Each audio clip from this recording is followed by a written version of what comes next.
segunda función, el tejido epitelial se encarga de la absorción.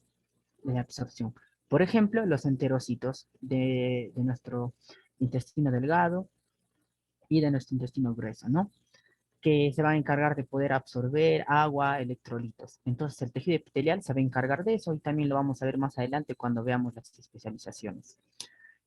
El tercero, la tercera función va a ser el transporte. Sí, las células epiteliales también se encargan del transporte. Y hay dos tipos de transporte que lo voy a explicar más adelante, que puede ser a través de una vía transcelular, es decir, que va a traspasar a la célula epitelial, la va a traspasar, y el otro es el paracelular, ¿no? Que es a través del espacio intercelular, como aquí podemos ver en la imagen. Pero también lo voy a aclarar más adelante. Muy bien. La otra función va a ser la protección mecánica. El más claro ejemplo es nuestra piel, ¿no? Nuestra piel, en la que nosotros, gracias al tejido epitelial que tenemos en nuestra piel, hay una separación entre el tejido conjuntivo y el exterior, ¿no? Entonces también cumple una función mecánica. Y por último, una función receptora. Y quiero acá enfatizar algo que tiene que ver mucho en con que en nuestro organismo van a existir células epiteliales especializadas, ¿no? Pero estas células epiteliales solo se localizan en algunas regiones de nuestro organismo, por ejemplo, el olfato, el gusto, el oído y la visión. Y, y ya estarás deduciendo que por qué están allí estas células epiteliales especializadas. Y es porque en este lugar, tanto en el olfato, en el gusto, en el oído y en la visión, van a funcionar como receptores sensoriales, ¿no? Y esto lo vas a ver cuando lleves cada tema por separado, ¿no? Muy bien, entonces recuérdate mucho eso, recuérdate estas 5 palabras porque a partir de estas te vas a recordar todo lo demás. Secreción, absorción, transporte, protección mecánica y la función receptora. La función receptora. Ahora, eh, hay una, eh, hay una función que también es importante resaltar y esta función es la de que el tejido epitelial va a conformar una barrera selectiva, ¿no? Principalmente al cumplir esta función de transporte y esta función de absorción. ¿Cómo lo va a hacer? Como les venía diciendo, el tejido epitelial se va a encargar de separar, ¿no? El tejido conjuntivo del medio externo, como es en el caso de la piel. Asimismo, se va a encargar de separar el tejido conjuntivo de las cavidades externas, ¿no? Perdón, de las cavidades internas, como puede ser la cavidad pleural, la cavidad pericárdica y así, ¿no? Y lo otro es que también el tejido epitelial se va a encargar de poder separar el tejido conjuntivo del tejido conjuntivo líquido, ¿no? Que puede haber, que está presente en los vasos sanguíneos, en la linfa. Entonces, el tejido epitelial también se va a encargar de eso, ¿sí? Y bueno, esto ya tú lo sabes, que va a recurrir las superficies externas del cuerpo, también las cavidades internas del cuerpo, ¿no? Como el sistema vascular, como les venía diciendo, porque en el sistema vascular obviamente tiene que haber algo que tiene que recubrir para que eh, para que pueda haber un paso selectivo de las sustancias de la sangre hacia el tejido conjuntivo, ¿no? Es por eso que el endotelio va a cumplir una función muy importante en eso. Asimismo, va a recubrir los conductos corporales que nos van a comunicar con el exterior. Por ejemplo, el sistema digestivo, el sistema respiratorio y el sistema urinario. Lo va a recubrir principalmente para cumplir una protección, porque nosotros al ingerir alimentos no ingerimos alimentos totalmente limpios, ¿no? Sabemos que podemos ingerir ciertos microorganismos, suciedad, no lo sé, ¿no? Entonces, allí también va a cumplir una función muy importante. De igual manera en el sistema respiratorio, ¿no? En el sistema respiratorio también va a cumplir esa función. Y también en el sistema urinario, que también es muy importante resaltar. Muy bien. Ahora, en cuanto a las características, el tejido epitelial, como ya lo sabrás desde que has estado en preacademia tal vez, las células del tejido epitelial, como también puedes ver en la imagen, van a estar muy juntas, ¿no? Y el espacio intercelular es escaso, es pequeño, no hay mucho espacio intercelular. Este espacio intercelular que se va a dar entre célula y célula se origina por unas uniones intercelulares especializadas. Y eso también lo vamos a ver más adelante. Pero como estas son las generalidades, quiero que lo tengas en cuenta, ¿no? ¿Por qué las células epiteliales están muy unidas? Porque hay uniones intercelulares especializadas. Son especializaciones de la región lateral. ¿Sí? Muy bien. Ahora, otra característica del tejido epitelial es que van a tener una polaridad funcional y morfológica. ¿A qué me refiero con esto? Es que una célula epitelial va a tener tres regiones, tres superficies, por así decirlo, ¿no? Y en base a esto también se dan las especializaciones que vamos a ver más adelante, ¿ya? Entonces, la célula epitelial va a tener tres regiones. Una región apical, también denominada superficie libre, una región lateral y una región basal. Obviamente la región apical está dirigida hacia la luz. Supongamos que si supongamos nada más porque no es, supongamos que este es un endotelio, obviamente la región apical va a estar hacia la luz de los vasos sanguíneos, ¿no? Si este es un intestino, células de intestinales, entonces la región apical, ¿hacia dónde va a estar dirigida? Hacia la luz del intestino, ¿no? Ya, muy bien. Ahora, la región lateral, obviamente, como su nombre mismo lo dice, va a comunicar dos células adyacentes. Comunica dos células adyacentes. Y y como les venía diciendo, esta región lateral va a comunicar dos células adyacentes mediante uniones intercelulares especializadas. Y por último, la región basal, que se va a apoyar sobre una membrana basal, y la membrana basal también es una especialización de la región basal. Y bueno, la región basal se apoya sobre esta membrana basal y su función de esta región principalmente es poder fijar la célula al tejido conjuntivo que va a estar por debajo de la membrana basal, ¿no? Que va a estar por debajo de la membrana basal. Entonces, estos términos, no te olvides, recuérdate estos dos términos. Muy bien, eso en cuanto a la polaridad morfológica que pueda tener la célula. Ahora, esta región lateral y esta región basal de estas células, también van a depender mucho de los componentes que va a tener en su membrana, tanto en la membrana de la región apical, la membrana de la región lateral y la membrana de la región basal. Entonces, las funciones que van a cumplir cada región va a depender mucho de la estructura que pueda tener esa membrana, porque la membrana de la región apical no es igual a la membrana de la región lateral y tampoco no es igual a la membrana de la región basal. ¿Sí? Entonces, a eso me refiero con que tienen una polaridad funcional y morfológica. Muy bien. Ahora, como ya les había dicho, se apoyan sobre una membrana basal subyacente, principalmente para poder fijar el epitelio al tejido conjuntivo. Sin embargo, como todo en medicina, hay algunas excepciones y es lo que lo hace un poco complicado. Y pues sí, en el tejido epitelial también hay una excepción, y esta excepción tiene que ver con la superficie libre. Y es que hay células que van a carecer de superficie libre, es decir, que no van a estar dirigidas hacia la luz, ¿no? Es decir, que van a estar de manera desordenada, van a estar este, compuestas, ¿cómo lo puedo decir? Ordenadas de manera aleatoria, ¿no? Pero solo en algunas regiones, y estas te las tienes que recordar también.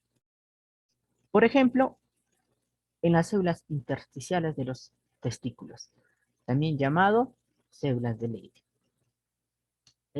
Donde también podemos ver células sin superficie libre en las células luteínicas del ovario, en los islotes de Langerhans, en el parénquima de la glándula suprarrenal y también en el óvulo anterior de la glándula hipófisis, también denominado adenopófisis. Pero obviamente los grandes investigadores no le iban a llamar células sin superficie libre, ¿no? Sino que le iban a poner un nombre más bonito. Y epitelioide no solo es característica de algo fisiológico de nosotros, sino que también vas a ver células epitelioides, perdón, en biologías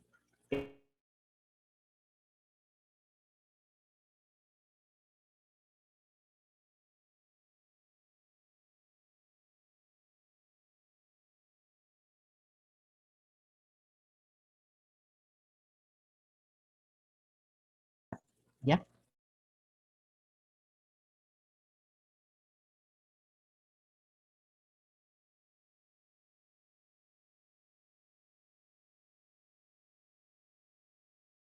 Y a la forma de las células epiteliales.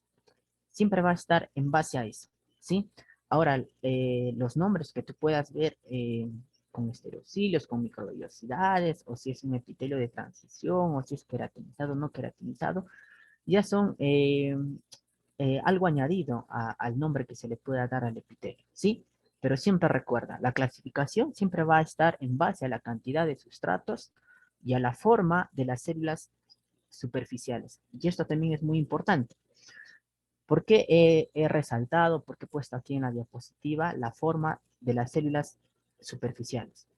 ¿Por qué? Porque cuando tenemos nosotros un tejido estratificado, cuando tenemos un tejido estratificado, la forma, la altura de las células epiteliales suelen variar de un estrato a otro, ¿no? Por ejemplo, aquí tal vez pueden ser más aplanaditas y en el siguiente estrato un poco más altas, ¿no? Perdonen el dibujo, chicos, pero mis clases de Paint le he faltado. Sí, y entonces lo que sucede es que en los epitelios estratificados, la forma, la altura de las células van a variar de un estrato a otro. Entonces, a veces es muy difícil clasificarlo. Entonces, lo que dijeron es, ¿por qué no tomamos en cuenta solo las células superficiales y en base a eso lo clasificamos? Entonces, tomaron en cuenta las células superficiales y en base a eso es que empezaron a clasificar a los epitelios.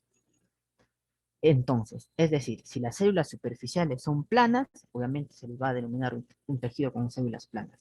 Si las células superficiales son cúbicas, pues será un tejido cúbico, ¿no? Un epitelio cúbico. Y si son cilíndricas, será un tejido cilíndrico, un tejido epitelial cilíndrico, ¿no? Muy bien, ya está.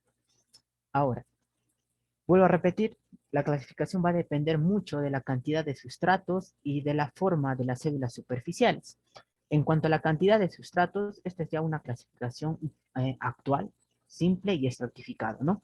Porque si no me equivoco, algunas literaturas, yo me recuerdo sobre todo cuando estaba en CEPRE, en mi CEPRITO decía que puede ser monoestratificado, puede ser estratificado o puede ser poliestratificado. Pero esto puede ser agrupado, ¿no? En dos grandes grupos, y así lo menciona la literatura del Ross, en la cual me estoy basando yo, que solo puede ser simple o puede ser estratificado. Ya en el estratificado puede estar el estratificado propiamente dicho y también el poliestratificado. Así que no te compliques, sí, te estoy aclarando tal vez para que más adelante si leas otra literatura no te confundas. Entonces, puede ser simple o estratificado, así de simple, ¿ya? Muy bien, ahora, en cuanto a la forma de las células superficiales, pueden ser planas o escamosas, pueden ser cúbicas o pueden ser cilíndricas. Entonces, la forma para denominar un tejido epitelial, puede ser la sumatoria de estas, ¿no? La combinación, las múltiples combinaciones que puede haber. Puede ser simple cilíndrico, simple cúbico, simple plano o también llamado escamoso. Puede ser estratificado plano y así, ¿no? Pero ahora tú habrás visto algunas denominaciones como microvellosidades o estereocilios o estereovellosidades o cilios, ¿no? ¿Y esto a qué se debe? Lo que vamos a hablar también más adelante y desde aquí te lo estoy aclarando.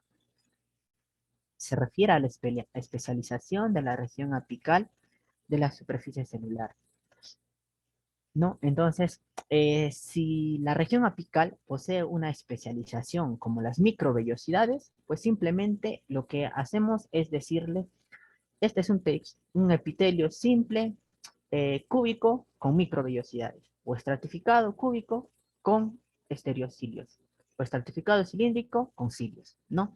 Entonces, así viene esta clasificación. Sin embargo, algunas células también se ha visto que pueden queratinizarse o como también no pueden queratinizarse, ¿no? Y el más claro ejemplo es nuestra piel. Nuestra piel es un epitelio estratificado, escamoso, queratinizado, ¿no? Queratinizado. Entonces, ahí viene lo complicado de este tema nada más, ¿no? Pero ahí te lo estoy aclarando. Entonces, va a depender mucho de la especialización de la región apical y también si la célula superficial es queratinizada o no queratinizada, pero son solo características que les puedes dar al tejido, ¿no? Para que pueda estar más claro de lo que es. Ahora, en nuestro organismo hay dos categorías especiales del epitelio, como es el epitelio pseudoestratificado y el epitelio de transición o también llamado urotelio. Ahora, estos ya no van a cumplir lo que yo les venía diciendo, ¿no? Que va a depender de la cantidad de sustratos y, y de la forma de la... Bueno, en parte sí, sí depende, pero no van a seguir este orden, por así decirlo. El epitelio pseudoestratificado, eh, mm, tenemos aquí nuestra... Chicos, tenemos aquí nuestra membrana basal, donde se apoya el epitelio. Y bueno, van a ver células, obviamente, eh, que van a dar la semejanza de que el epitelio es estratificado, ¿no? Pero algunas células no van a alcanzar la luz, no van a alcanzar la luz. Y es por eso que se les denomina pseudoestratificado, ¿no? Algunas sí alcanzan, se originan desde la membrana basal y alcanzan la luz, otras no. Otras se originan en la membrana basal, pero no alcanzan la luz, ¿no? Y es por eso que se le llama pseudoestratificado. El epitelio pseudoestratificado es característico, por ejemplo, lo voy a escribir acá, por ejemplo, de las vías respiratorias, por ejemplo, la tráquea, y eso también lo vas a ver más adelante. La tráquea, sobre todo en las vías respiratorias, ¿no? En la tráquea, en los bronquiolos, y en esto. Sí. El epitelio de transición o urotelio eh, es un término aplicado principalmente para el epitelio que va a revestir las vías urinarias, ¿no? Entonces, el urotelio solo lo vas a ver cuando tú puedas ver el tema de vías urinarias, es decir, del aparato urinario. Solo lo vas a ver allí, no vas a ver urotelio en tu piel, no vas a ver urotelio en tu estómago, solo vas a ver urotelio en las vías urinarias, en las vías urinarias. Específicamente, desde los cálices menores del riñón hasta el segmento proximal del uretra, ¿ya? Desde los cálices menores, ay, perdón chicos, no puedo escribir, no voy a escribir mejor así. Cálices menores hasta la porción proximal de la uretra, ¿ya? Entonces recuerda eso, ¿sí? Recuerda mucho eso. Ya está, desde los cálices menores hasta la porción proximal del uretra, porque solo esa parte va a estar cubierto por urotelio. Lo demás ya no. Lo demás ya no. Muy bien. Así como hay categorías especiales de las cuales estábamos hablando, también hay epitelios simples planos, que van a tapizar ciertos conductos, ciertas cavidades. Y también es importante resaltarlo aquí. Por ejemplo, en ciertos sitios, el epitelio que recubre eh, la parte interna de los vasos sanguíneos se va a llamar endotelio, ¿no? Endotelio. Y sí, es un tejido epitelial y lo vas a ver siempre, el endotelio, porque tiene muchas propiedades. Sobre todo lo vas a ver en inflamación, ¿sí? Las propiedades que tiene el endotelio de poder iniciar una respuesta plaquetaria cuando hay algún daño, eso también lo vas a ver. Entonces el endotelio es un epitelio simple plano que va a tapizar todo el sistema vascular, todo el sistema vascular. Asimismo, va a existir también un tejido epitelial denominado endocardio. Sí, el corazón también tiene su tejido epitelial. Y el endocardio, ¿qué es lo que recubre? Recubre las cuatro cavidades principales de nuestro corazoncito, que son las dos aurículas y los dos ventrículos. El endocardio recubre las aurículas y los ventrículos. Y sí, es tejido epitelial simple plano. No te olvides de esto. ¿Y dónde más podemos encontrar un tejido epitelial simple plano? En las cavidades, ¿no? En partes donde es necesario recubrir las cavidades. ¿Pero qué cavidades? A ver, lo voy a escribir acá. tres cavidades importantes, la cavidad abdominal, ¿sí? También vamos a tener la cavidad pericárdica, que es de la que vamos a hablar aquí en el dibujo. Y lo otro es la cavidad pleural, que está entre ambas hojas pleurales en el pulmón, ¿no? En el pulmón. Entonces, esas tres cavidades te tienes que recordar. ¿Y cómo se llama ese epitelio simple plano que va a recubrir la cavidad abdominal, la cavidad pleural y la cavidad pericárdica? Mesotelio. ¿Sí? No te olvides, mesotelio. Entonces, aquí nosotros tenemos nuestra cavidad pericárdica. Y ya tú sabrás por anatomía que la cavidad pericárdica, como su nombre lo dice, es una cavidad que está limitada por dos cosas, por un pericardio parietal y por un pericardio visceral. Ahora, este pericardio parietal y visceral está cubierto por tejido epitelial. Sí, está cubierto por tejido epitelial. ¿Y qué tipo de tejido epitelial? Epitelio simple plano. Epitelio simple plano. Entonces, no te olvides, ¿sí? No te olvides de esos puntos que te estoy diciendo. Ahora, como les decía, la combinación, las múltiples combinaciones de todo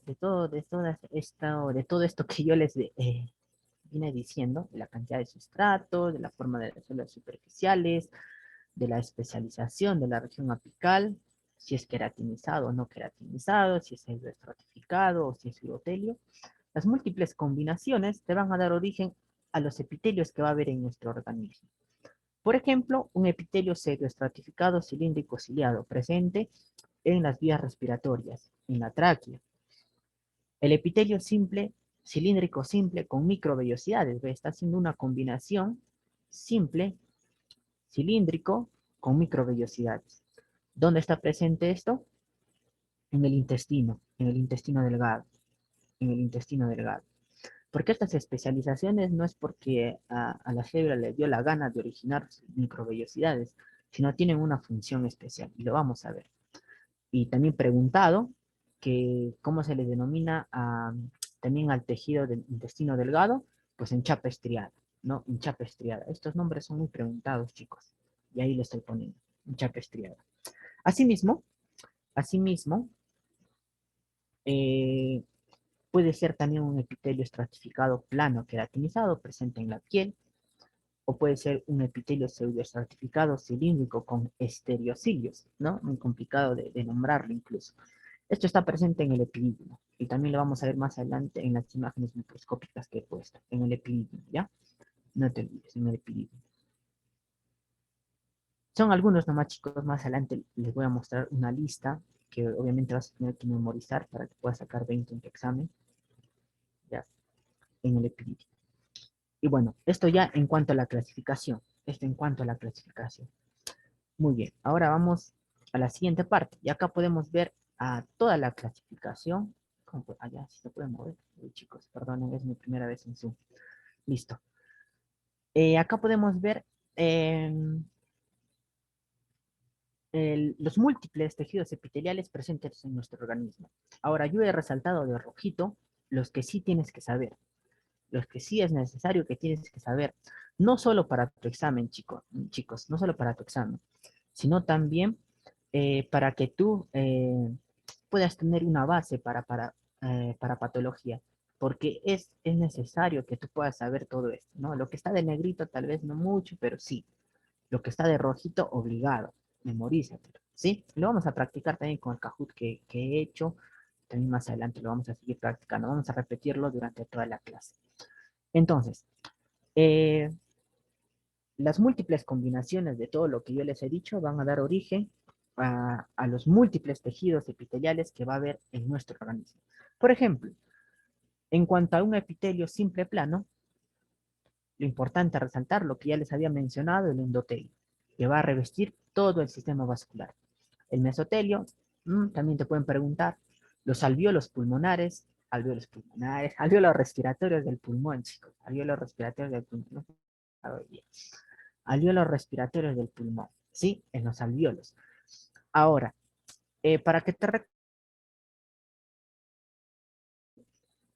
vas a recordar que el epitelio plano simple se va a encontrar en aquellas estructuras donde la difusión es de agua o de sustancias líquidas o también de aire, ¿no? Y con eso lo vas a sacar todo lo demás. Mira, sustancias líquidas, obviamente en el endotelio, porque la sangre es una sustancia líquida. En el mesotelio, en las cavidades abdominales, pericárdica y pleural, obviamente, porque en la cavidad pericárdica, ¿qué cosa hay? No hay agua, hay líquido pericárdico. En la cavidad pleural, ¿qué cosa hay? No es que hay aire, hay también líquido pleural. Y en la cavidad abdominal, entre las, entre las hojas del peritoneo, obviamente que también hay líquido, ¿no? Entonces recuérdate eso. En los alvéolos, ¿qué cosa hay dentro de los alvéolos? Aire. Y perdón, y el epitelio plano simple de los alvéolos se encarga de la difusión de gases en los alvéolos, ¿no? Entonces recuerda eso. La asa de Henle. ¿Dónde está la asa de Henle? En el riñón. ¿Y en el riñón qué cosa hay? Ahí se produce, o ahí es por donde va a pasar tu pichi, ¿no? Por donde va a pasar tu pichi. Entonces es líquido. Entonces por eso es que está allí. En la capa parietal de la cápsula de Bowman, también este, estructura que va a corresponder al glomérulo. Entonces, para que se pueda suscitar todo el filtrado de tu plasma, ¿qué cosa hay? Agua líquida. Entonces, ahí también va a haber epitelio simple. Y en el oído interno y medio, ahí sí ya no aplica esta regla. Pero todo lo demás sí ya lo puedes recordar, ¿sí? En base a lo que te he dicho. Epitelio cúbico simple en los túbulos renales, en los folículos de la tiroides, y también lo demás ya no es importante, ¿sí? Solo lo del rojito es necesario. Cilíndrico simple en el intestino delgado y colon. Pero aquí hay que añadirles, y no lo puse en la diapositiva, tal vez más adelante lo pongo, pero si no lo pongo, recuérdalo, que el intestino delgado y el colon tienen microvellosidades. Y las microvellosidades obviamente es para poder aumentar la superficie de absorción, porque en el intestino delgado y en el colon se da la absorción de sustancias, de agua, de electrolitos, de nutrientes, etcétera. Asimismo, vamos a encontrar epitelio cilíndrico simple en el estómago y en las glándulas gástricas, ¿sí? También en la vesícula biliar, creo que también debí de ponerlo de rojito, ¿sí? Lo demás no es tan importante, pero sí tenlo en cuenta. Y ya está. Uy, se ha duplicado. Muy bien. En cuanto al epitelio pseudoestratificado, en la tráquea, en el conducto deferente y en el epidídimo. ¿Sí?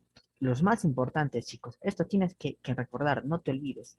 En la tráquea, el árbol bronquial, el conducto deferente y el epidídimo. Pseudoestratificado. Ser más específico, pseudoestratificado. En el caso de la tráquea y el árbol bronquial, es pseudoestratificado, cilíndrico ciliado. Y en el caso del conducto deferente y el epidídimo, es pseudoestratificado, cilíndrico, pero con estereocilios. Estereocilios, ¿ya? Estereocilios. Ahora, el plano estratificado va a depender si es queratinizado o no queratinizado. Ya esto lo sabes. Queratinizado en la epidermis, en la piel, es decir, y el no queratinizado en la cavidad bucal, en el esófago, también en la vagina. Cúbico estratificado en el conducto de las glándulas sudoríparas, en la unión anorrectal, cilíndrico estratificado en la unión anorrectal. Y como le decía, el urotelio presente solo en en las vías urinarias inferiores, ¿no? Como son los cálices renales, los uréteres, la vejiga y la uretra, la parte proximal de la uretra. Ya está, chicos. Muy bien. Entonces, continuamos.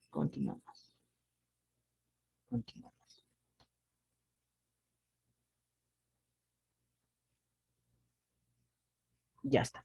Y aquí he puesto algunas microscopías, chicos, porque lamentablemente esta época de pandemia y al verlo todo virtual, no tenemos contacto con un microscopio, ¿no? Yo sí he tenido la dicha de poder agarrar un microscopio. Mis compañeros también han tenido la dicha de romper láminas y todo. Pero he puesto estas imágenes sobre todo para que puedas ver cómo son los epitelios y cómo se ven en una microscopía óptica, ¿sí? Por ejemplo, aquí tenemos un conducto pancreático. El conducto pancreático va a estar revestido por células cilíndricas, como tú puedes ver aquí. Todo esto es un conducto pancreático. Obviamente estoy hablando aquí de, del páncreas exocrino, ¿no? Porque también hay páncreas endocrino. Muy bien. Y esta es una microscopía que yo tomé en mi universidad. Es lo mismo, solo que esto de acá es con HD y esto de acá es con un celular Huawei. ¿Sí? Entonces, en el conducto pancreático van a estar células cilíndricas. Células cilíndricas. Va a revestir el conducto pancreático. Obviamente el corte es un corte transversal, por eso lo estás viendo así. Ahora, ¿qué más? En la vesícula biliar, en la vesícula biliar también hay epitelio, obviamente que tiene que recubrir la vesícula biliar, porque la vesícula biliar, ¿qué contiene en su interior? ¿Qué contiene en su interior? Obviamente va a contener eh, todo lo que es la bilis, ¿no? Que está producido por el hígado. Es por eso que aquí también hay un tejido epitelial, ¿no? De igual manera, esta es una microscopía del Ross y esta es una microscopía que yo tomé también en mi universidad. Un poco feíta, lo sé. Y así, ¿no, chicos? Bueno, ahora, aquí en la siguiente parte, aquí en la otra imagen tenemos el epitelio de transición. El epitelio de transición. Esto era una vejiga. Esto también lo tomé yo. Era una vejiga urinaria. Epitelio de transición de la vejiga urinaria.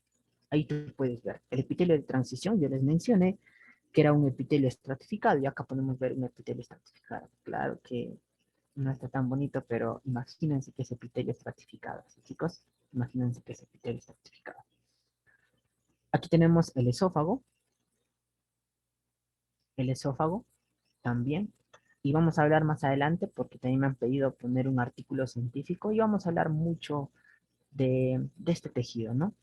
El tejido del esófago es un epitelio estratificado, plano, obviamente sin queratinizar, ¿no? Es un epitelio estratificado plano, que en algunos casos puede sufrir una metaplasia, ¿no? Y lo vamos a ver más adelante. Y aquí podemos ver, puse estas microscopías, sobre todo para que puedan identificar eh, las múltiples capas del esófago, ¿no? Porque tiene capas, ¿no? Uno que es la mucosa, la submucosa, eh, el tejido muscular y también la adventicia que está por fuera. A ver, lo voy a hacer por colorcitos para que pues, no te muestran en las siguientes clases que hay. Lo que tú ves aquí, esta capa muy delgadita, esto de acá, estoy resaltando, perdón chicos, acá, todo esto, esa capa muy delgada, que ya la vas a identificado, ese es el epitelio del esófago. Ese es el epitelio, sí, muy delgado, muy delgadito, obviamente, muy delgadito. Es debajo que también es denominado la mucosa, obviamente, la mucosa. Debajo del epitelio está la muscular de la mucosa, es por eso que aquí, bueno, tal vez no lo veas ahí en pantalla, pero debajo está la muscular de la mucosa, debajo está la submucosa con las glándulas esofágicas, ¿no? Lo vamos a ver más aquí. A ver, voy a poner acá. Ahí está, acá sí se ve. Acá sí se ve. Ya está. Aquí mejor, ya chicos. Aquí podemos ver el epitelio, como les había dicho, todo esto que está acá. Este es el epitelio. Por debajo está la muscular de la mucosa, por eso es que nosotros podemos ver estos músculos. En realidad no es la capa muscular, sino es la muscular de la mucosa. Entonces esto que ves acá, a ver, lo voy a encerrar, es músculo, esto es músculo, y así, ¿no? Es músculo. Y debajo de esa muscular de la mucosa está la submucosa, donde se van a encontrar las glándulas esofágicas, las glándulas esofágicas. Debajo de las glándulas esofágicas, es decir, debajo de la glándula, perdón, de la capa submucosa, vamos a encontrar nosotros a, al tejido muscular, tanto al circular interno, longitudinal externo, y por fuera de esos vamos a encontrar a la adventicia, ¿no? A la adventicia. Ver. Y aquí lo podemos ver. Ah, todo esto es la capa muy delgada por fuera de esos, difícil de visualizar tal vez, pero esa es la adventicia también, ¿no?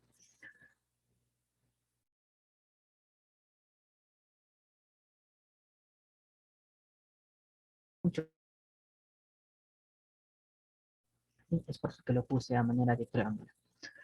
Y después tenemos también un epitelio pseudoestratificado, cilíndrico, ciliado, presente en las vías respiratorias, como lo vuelvo a repetir. Te lo estoy repitiendo porque es muy preguntado y también lo vas a ver cuando lleves sistema respiratorio.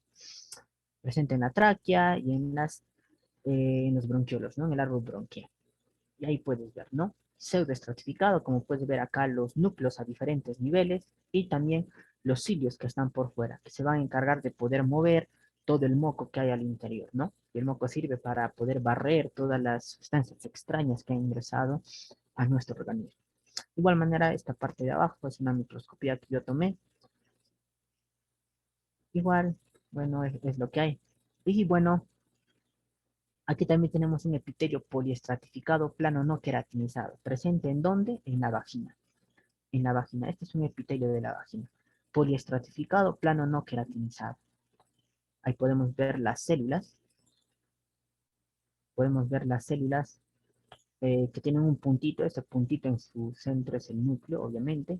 Ahí está. Hay varias. Poliestratificado plano sin queratinizar. Presente en la vagina.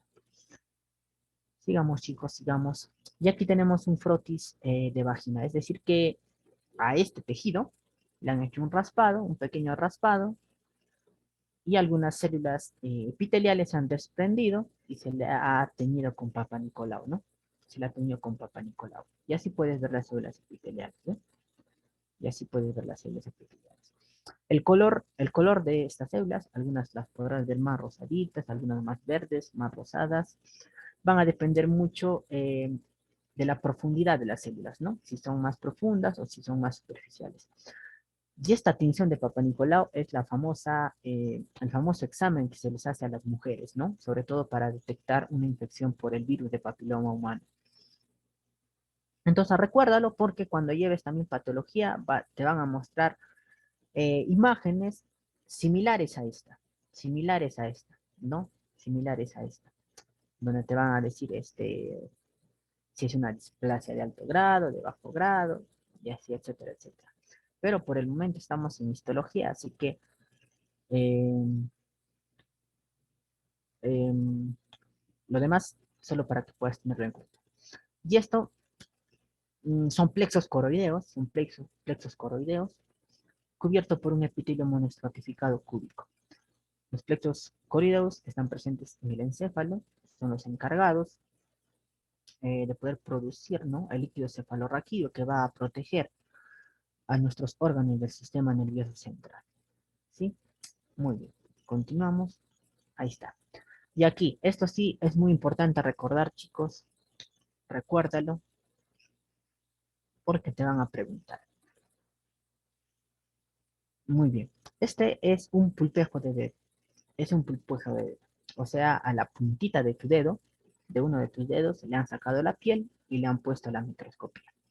Y aquí se puede ver a la piel en todo su esplendor. Así es la piel, chicos. Bien bonito, ¿verdad? Es la única microscopía, creo que me salió bien bonito. Vamos a tomar.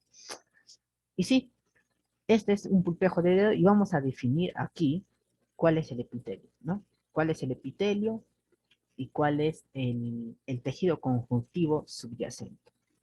El tejido conjuntivo subyacente. A ver, todo lo que voy a resaltar de la línea hacia la parte superior es el epitelio. De la línea verde hacia la parte superior es el epitelio. Hacia acá. Todo eso es el epitelio. Y hacia abajo es el tejido conjuntivo. Y así está nuestra piel. Y aquí también podemos ver la función que yo les dije en un inicio. El epitelio se encarga de separar el medio externo del tejido conjuntivo. Y eso hace la piel. Lo cubre, lo separa. Porque si esto estuviera libre, ¿cuánto daño nos haría? ¿Cuántos gérmenes ingresaría? ¿No? Imagínate acá una bacteria que quiere ingresar cuando tu gato te arañó, quiere ingresar, va a tener que pasar todo esto para que pueda llegar a tu tejido conjuntivo, ¿no? Pero obviamente acá lo ves muy grande, ¿no? Pero comparado a lo real es muy delgada, ¿no? Pero para los microorganismos, obviamente, todo este es un mundo, ¿no? Todo este es un mundo. Bueno, entonces ahí tenemos nosotros al epitelio y al tejido conjuntivo subyacente. Ahora, el epitelio de la piel tiene un nombre peculiar, ¿no? ¿Y cómo es que se llama? Epidermis. Se llama epidermis. Uy, me salen mis animaciones. Ahí está, se llama epidermis. Y la epidermis, en el caso de la piel, va a tener 4 estratos. Y esto también lo vas a ver cuando lleves piel, pero te lo adelanto aquí. Va a tener 4 estratos. Un estrato córneo, que es, a ver, voy a pintar un estrato córneo, que es todo esto. ¿Qué es todo esto? Todo esto es el estrato córneo. Esa capa gruesa es el estrato córneo. Es por eso que la piel es un epitelio poliestratificado o estratificado, plano, queratinizado. Todo esto es la queratina. Todo lo que tú puedes ver de verde es la queratina. Y ese también es el estrato córneo. Por debajo del estrato córneo está el estrato lúcido, que no se puede ver lamentablemente aquí, o sí creo, creo que no. Después, debajo del estrato lúcido está el estrato granuloso y debajo está el estrato germinativo. El estrato germinativo va a ser una capa muy delgada que está en estas papilas. Así se llaman estas prolongaciones que se insertan en el tejido conjuntivo.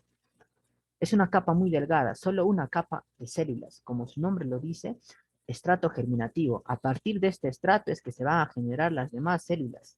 Conforme van madurando las células, van a ir avanzando hacia los otros estratos, ¿no?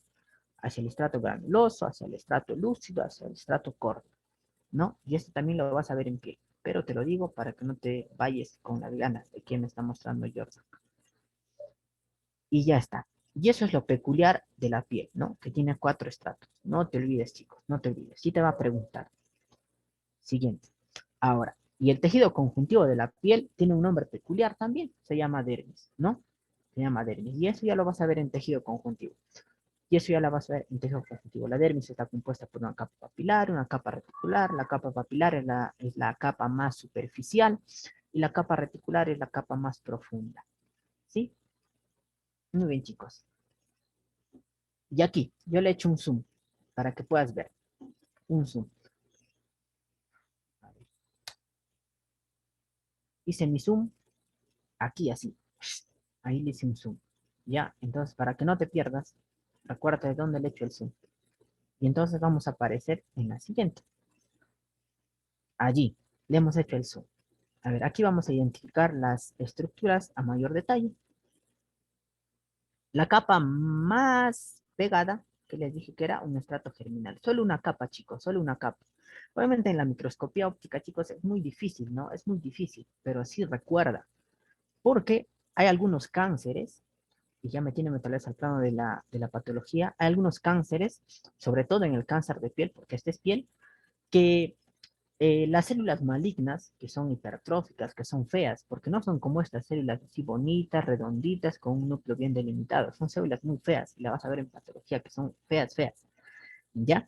Entonces, lo que van a hacer estas células, en cuanto a la epidermis, van a infiltrar, ¿no? Van a infiltrar, van a empezar a infiltrar. Y va a haber un punto en la que van a sobrepasar, en la que van a perforar la, la membrana basal. Y cuando perforan la membrana basal, va a llegar a tejido conjuntivo. Y cuando llega a tejido conjuntivo, ya pues no, es algo muy peligroso porque el cáncer puede metastatizar. Porque en el tejido conjuntivo, ¿qué cosa nosotros encontramos? Vasos sanguíneos, por donde puede ser una vía para que puedan dirigirse las células cancerígenas, ¿no? Entonces, solo recuerda eso. El estrato germinativo es la parte más profunda de la epidermis, ¿no? Y obviamente el estrato germinativo está descansando sobre la membrana basal, ¿no? Entonces, eso recuerda. Y ya, pues, aquí no se puede ver mucho los otros estratos, ¿no?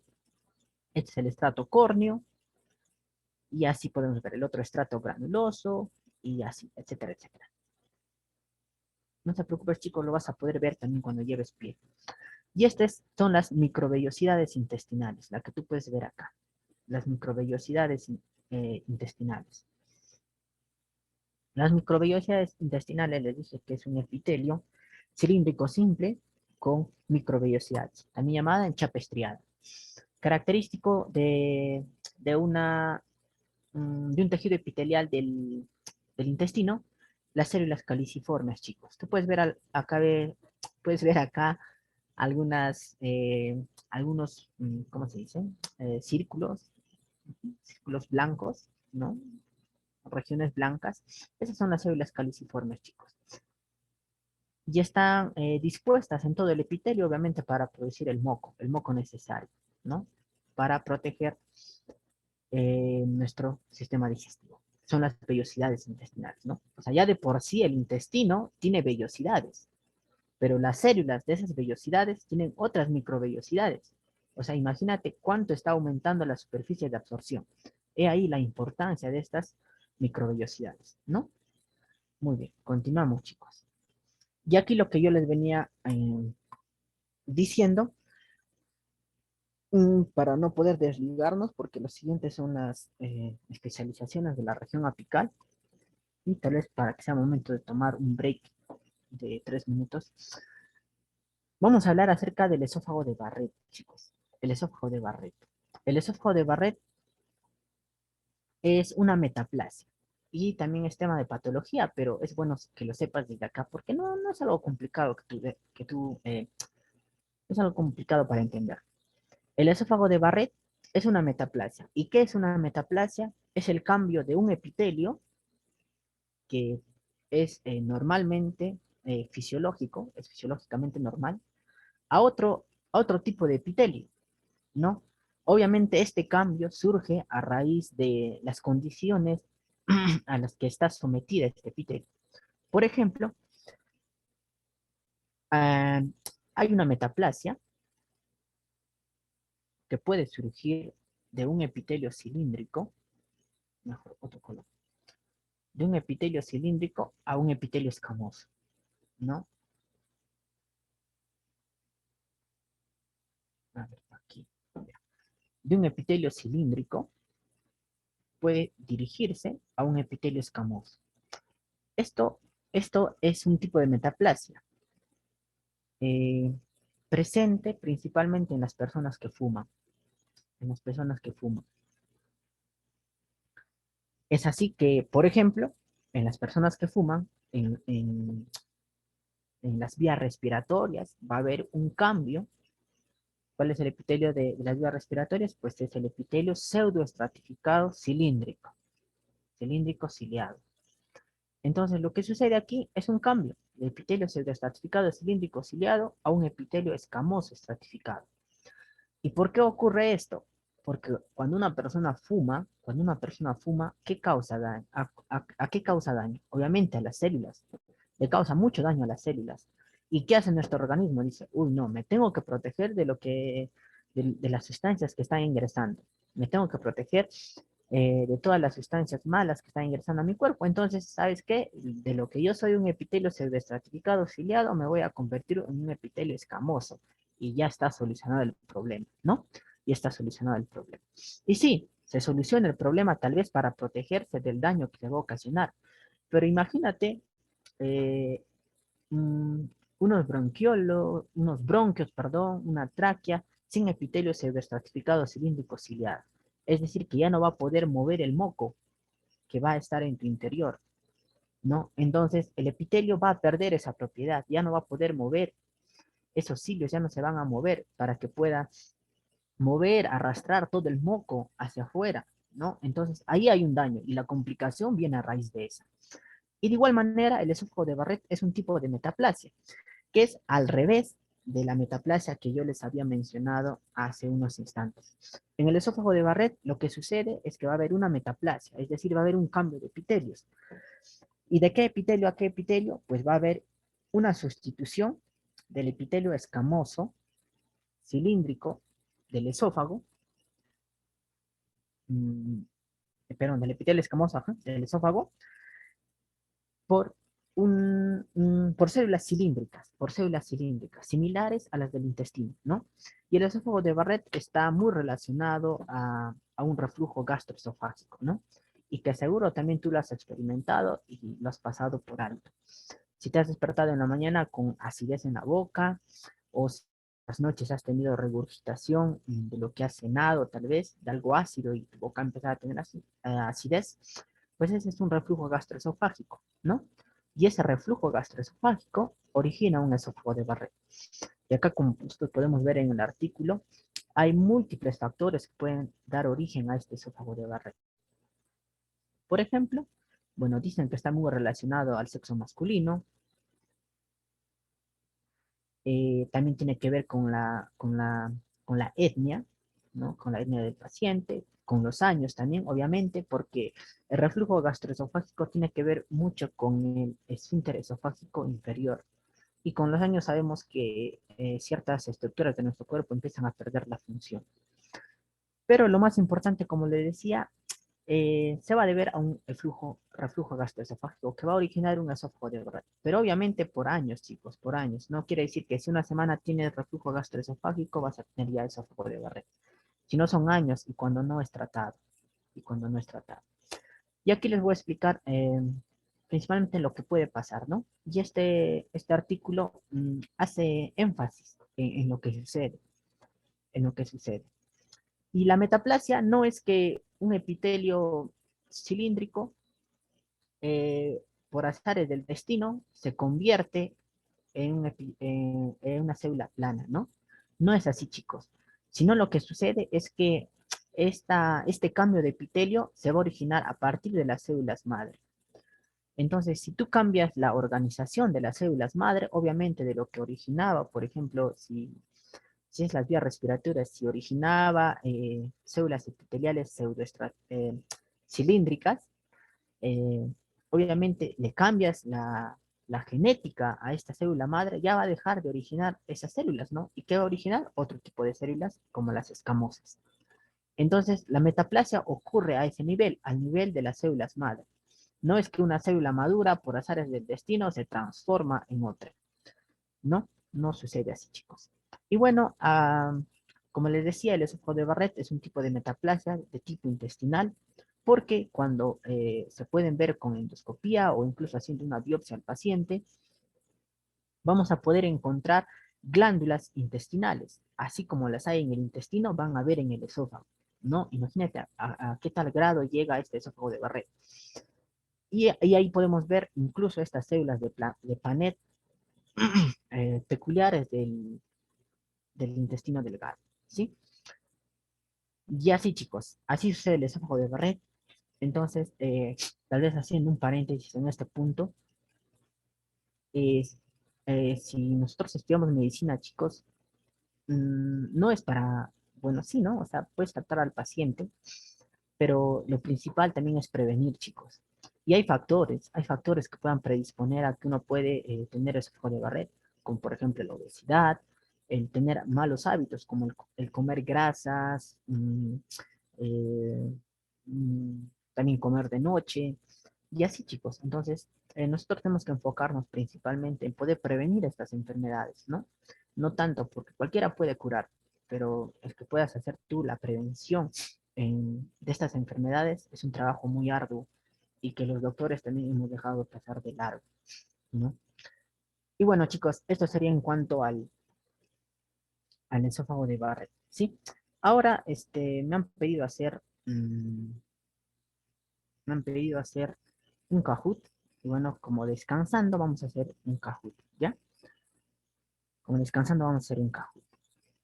Chicos, de preferencia pongan sus nombres completos en el Kahoot porque al primer puesto vamos a darle un regalo especial.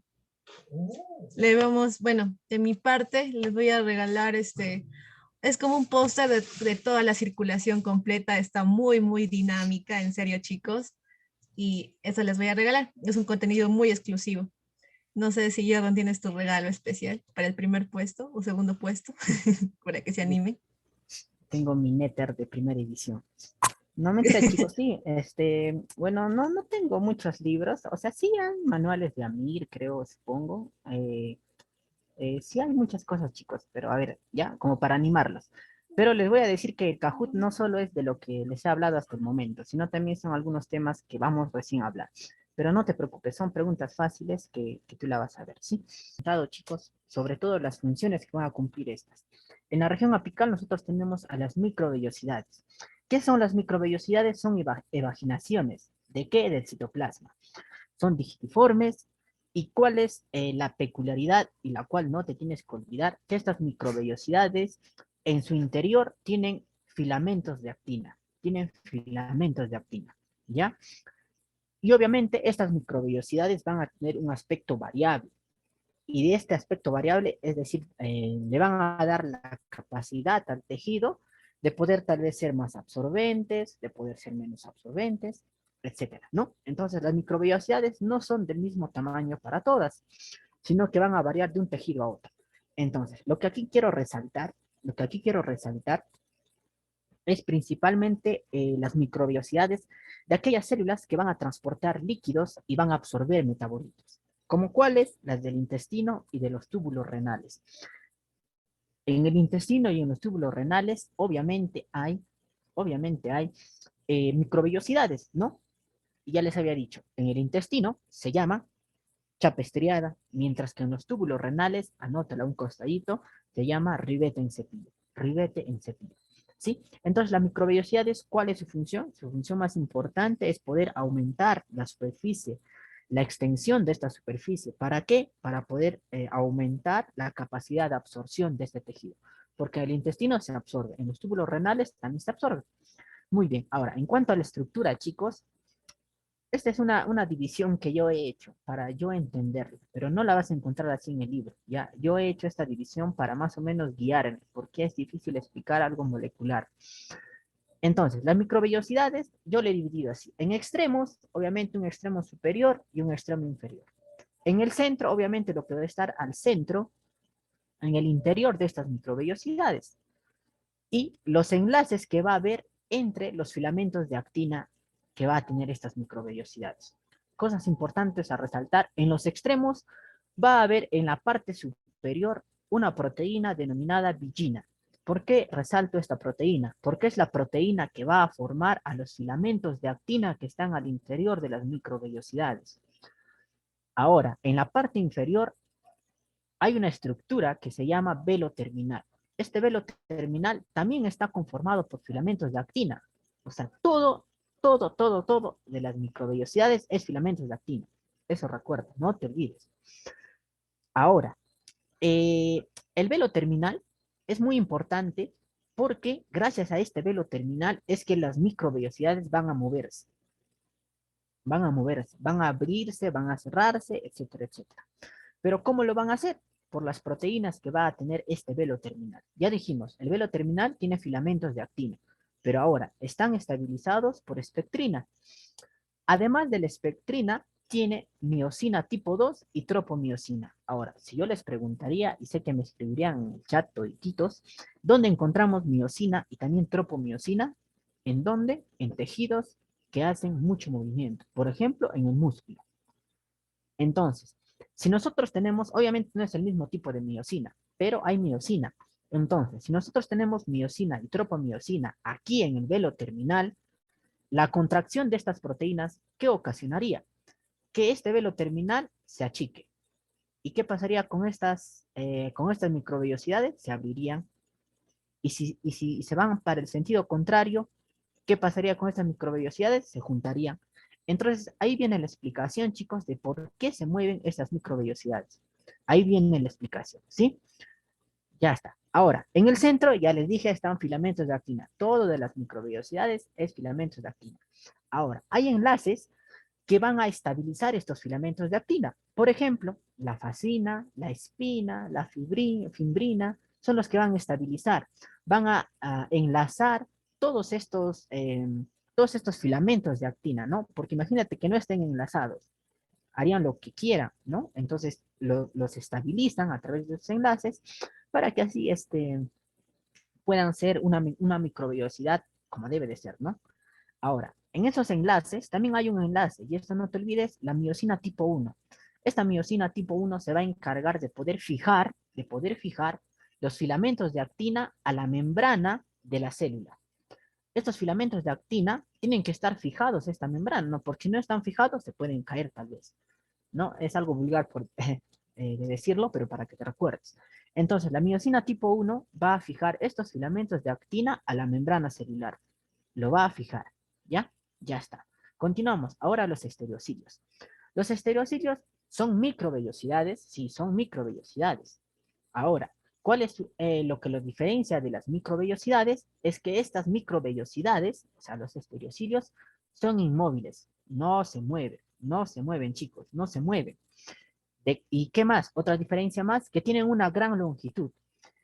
Tienen una gran longitud. Las microvellosidades, si es que no me equivoco, logran a medir de 1 a 3 micras, mientras que los estereocilios llegan a medir 120 micras. Son muy grandes, chicos, son muy grandes. Entonces, aquí tenemos que los estereocilios son microvellosidades, sí, pero son inmóviles y tienen una gran longitud. Las diferencias, para que no te confundas. Ahora, los estereocilios, y esto es muy fácil de recordar, están limitados a ciertas regiones. Solo están en ciertas regiones, en ciertas estructuras. Por ejemplo, y era pregunta del Kahoot, en el epidídimo encontramos estereocilios. Estereocilios porque van a ayudar a absorber, ¿no? Yo les dije, las microvellosidades, su función es absorber. Pero también pueden, con ese movimiento, pueden mover, ¿no? Pero los estereocilios no mueven nada, sino que hacen, absorben, ¿no? Absorben. Es por eso que en el epidídimo hay, porque el epidídimo tiene un epitelio pseudoestratificado cilíndrico con estereocilios. En algunas literaturas también te van a decir que el epidídimo es un epitelio pseudoestratificado cilíndrico no ciliado. Claro, no tiene cilios. ¿Por qué? ¿Qué tiene estereocilios? ¿Ya? Así que no te confundas. Es cuestión de literatura. Listo. Entonces, están limitados al epidídimo, también al segmento proximal del conducto deferente, y esto muy importante y a veces muy preguntado por algunos doctores para poder molestarte, también está presente en las células sensoriales del oído interno. Y allí las células van a recibir el nombre de células ciliadas, obviamente. Igual eso también lo dividí en extremos, en centro y enlaces. Recuerda que es una división mía, chicos, no está en los libros, ¿ya? Es algo para que puedan entender. En los extremos, o sea, en el extremo superior, otra cosa que los diferencia, que estos no tienen vigina. Las microvellosidades sí tenían vigina. ¿Qué era la vigina? Una proteína formadora de filamentos de actina. Entonces tú te preguntarás, si la vigina era una proteína formadora de filamentos de actina y en los estereocilios no hay vigina, entonces ¿quién forma estos filamentos de actina? La literatura, chicos, refiere que estos filamentos de actina se van a adherir, o sea, va a venir primero un pequeño filamento de actina, después viene otro y se pega, viene otro y se pega, viene otro y se pega. Y así se forman, chicos. Eso menciona la literatura. Ahora, en el centro, obviamente, también va a tener filamentos de actina. ¿Por qué? Porque los estereocilios son microvellosidades y por eso tienen filamentos de actina. En cuanto a los enlaces, va a tener proteínas formadoras de fascículos de actina. Y aquí quiero resaltar, si bien no tiene vigina los estereocilios, algo que forme, pero sí tienen enlaces y estos enlaces van a cumplir también la función de poder formar fascículos de actina, así como también aquí había en los en las microvellosidades, perdón. ¿Y cuál es esta proteína formadora de fascículos de actina? Muy importante, que no solo forma, sino que también estabiliza estos filamentos de actina, es la fimbrina, ¿sí? Otro importante resaltar, la esrina. ¿Qué va a hacer? Aquí la miosina tipo 1 fijaba los filamentos de actina a la membrana celular. En el caso de los estereocilios, la herrina es la que va a fijar los filamentos de actina a la membrana plasmática, a la membrana celular, es la que fija. Ahora, hay también una actina alfa. Uy, no, perdón, aquí está mal, aquí está mal. Esto, chicos, está mal.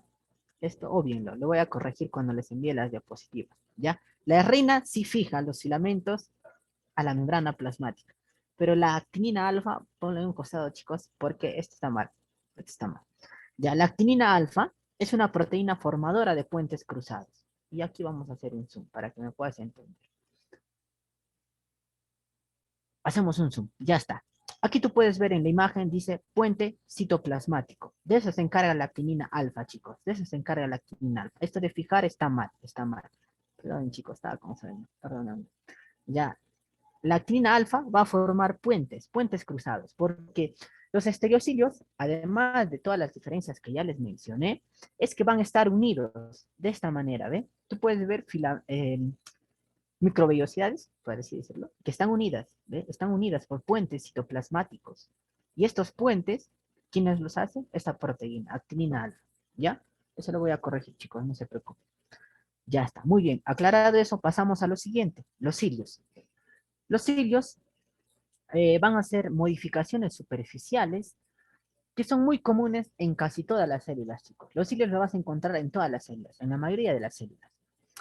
¿Qué son los cilios? Son también evaginaciones de la membrana plasmática apical y está formada por microtúbulos. Y la organización de estos microtúbulos se llama axonema. Y este axonema está compuesto por 9 pares de microtúbulos alrededor de 2 pares de microtúbulos al centro, como aquí puedes ver en la imagen. ¿Ya? Ahora, lo importante a resaltar en los cilios son los tipos, porque hay 3 tipos de cilios. Los cilios móviles, los cilios primarios o monocilios y los cilios nodales. He puesto solo lo más resaltante y lo que tienes que recordar. Cilios móviles, ¿qué hacen? Como se mueven, obviamente van a mover líquido, van a mover partículas a lo largo de un epitelio. ¿Dónde hay cilio? En el epitelio de la tráquea. Lo vuelvo a repetir, chicos. En el epitelio pseudoestratificado, cilíndrico, ciliado. Acá ves estos cilios, ¿ve? Estos. ¿Y para qué tiene? Hay moco, lo mueve. Hay polvo, lo mueve. ¿Hacia dónde lo va a mover? Lo va a mover hacia la orofaringe, ¿no? Tú sabrás, la faringe tiene 3 porciones y la orofaringe es la porción mm, que tiene doble función, ¿no? Una función respiratoria y también digestiva. Lo va a mover hasta allí. Estos sí les van a mover todo lo que no pertenece a ese tejido, todo lo extraño, hasta la orofaringe. ¿Para qué? Para que nosotros podamos tragarnos, si nos tragamos. ¿Y nos tragamos para qué? Para que puedan ser expulsados por nuestro popó cuando nosotros hacemos nuestras necesidades, ¿no? Entonces, para eso funcionan los cilios. Ya está, ya les dije, el axonema, y está presente estos cilios móviles en la tráquea, en los bronquios y también en las tubas uterinas, o sea, en las trompas de falopio. Sí, ¿por qué? Porque así como mueve el líquido y partículas, el óvulo cuando sale del ovario, para que pueda ser trasladado hasta, por lo menos, hasta cierta parte de la trompa de falopio y pueda llegar el espermatozoide a que lo fecunde, obviamente el óvulo no tiene patitas y se mueve solito, sino quien lo ayuda, estos cilios móviles. Estos cilios móviles ayudan a que este óvulo, en realidad ovocito 2, ¿no?